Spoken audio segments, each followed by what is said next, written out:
क्या आप जानते हैं कि एक छोटा सा मुल्क इजराइल दुनिया के सबसे ज्यादा डिस्कस होने वाले कंट्रीज में से एक क्यों है? क्यों इस पर हर वक्त डिबेट्स, न्यूज़ और कॉन्फ्लिक्ट्स चलते रहते हैं? और असल कहानी क्या है? सिर्फ एक साइड की या दोनों तरफ की? आज हम इजराइल की हिस्ट्री, पॉलिटिक्स, रिलीजन और कॉन्फ्लिक्ट को हर एंगल से समझने की कोशिश करेंगे, बिल्कुल सिंपल और न्यूट्रल तरीके से। Geographic and religious importance. Israel middle east में वाक़ एक छोटा सा मुल्क है, लेकिन इसकी इंपॉर्टेंस उसके साइज से कहीं ज्यादा बड़ी है। ये जमीन तीन बड़े रिलीजन्स के लिए बहुत मुकद्दस है: इस्लाम, क्रिश्चियनिटी और जूडाइज्म। मुस्लिम्स के लिए यहाँ मस्जिद अल अक्सा है, जो इस्लाम का तीसरा सबसे मुकद्दस मकाम है। क्रिश्चियंस के लिए ये जगह हज़रत ईसा अलैहिस्सलाम की ज़िंदगी से रिलेटेड है, और जूस के लिए ये उनका प्रॉमिस्ड लैंड माना जाता है। इसी वजह से ये रीजन सिर्फ पॉलिटिकल नहीं बल्कि रिलीजियस सेंसिटिविटी का भी मरकज है। Historical background.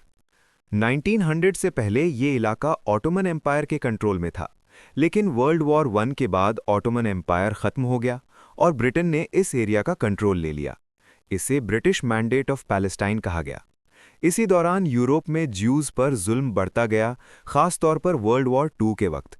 नाजी जर्मनी के लीडर अडोल्फ हिटलर ने मिलियंस ऑफ ज्यूज को हॉलोकास्ट में कत्ल करवाया। इस वजह से ज्यूज को एक सेफ होमलैंड की ज़रूरत महसूस हुई, जहां वो अपनी आइडेंटिटी के साथ रह सकें। यहां से ज़ायनिस्ट मूवमेंट स्ट्रांग हुआ, जिसका मकसद पैलेस्टाइन में एक ज्यूइश स्टेट बनाना था।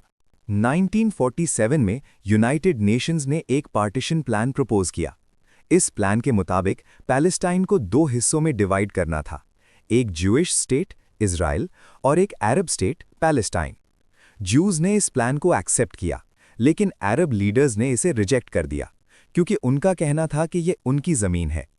1948 में इजराइल ने अपनी इंडिपेंडेंस डिक्लेयर कर दी। इसके तुरंत बाद अरब कंट्रीज़ ने इजराइल पर हमला कर दिया और पहली अरब इजराइल वॉर शुरू हो गई।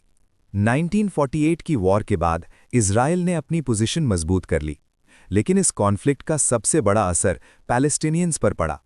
लाखों लोग अपने घरों से बेघर हो गए, जिसे पैलेस्टीनियंस नकबा यानी तबाही कहते हैं। फिर 1967 में 6 डे वॉर हुई, जिसमें इजराइल ने वेस्ट बैंक, गाजा स्ट्रिप और ईस्ट जेरूसलम पर कंट्रोल हासिल कर लिया।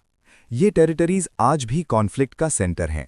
पैलेस्टीनियन व्यू पॉइंट से देखा जाए तो उनका कहना है कि उनकी ज़मीन उनसे छीन ली गई। उनका कहना है कि उन्हें अपना अलग मुल्क मिलना चाहिए, जिसे 2 स्टेट सॉल्यूशन कहा जाता है। वेस्ट बैंक और गाजा में रहने वाले लोग अक्सर रिस्ट्रिक्शंस, इकोनॉमिक इश्यूज और सिक्योरिटी प्रॉब्लम्स का सामना करते हैं।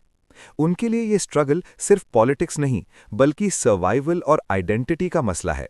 इस्राएली पर्सपेक्टिव से देखा जाए तो उनका कहना है कि उन्होंने अपनी स्टेट लीगल तरीके से हासिल की और उन्हें अपनी सिक्योरिटी का हक है। इस्राएल के मुताबिक उन पर कई दफ़ा हमले हुए हैं और उन्हें अपनी बॉर्डर्स और सिटीजन्स को प्रोटेक्ट करना ज़रूरी है। इसी वजह से इस्राएल स्ट्रॉन्ग मिलिट्री और डिफेंस सिस्टम मेंटेन करता है। इजराइल का इशू सिर्फ रीजनल नहीं बल्कि ग्लोबल है।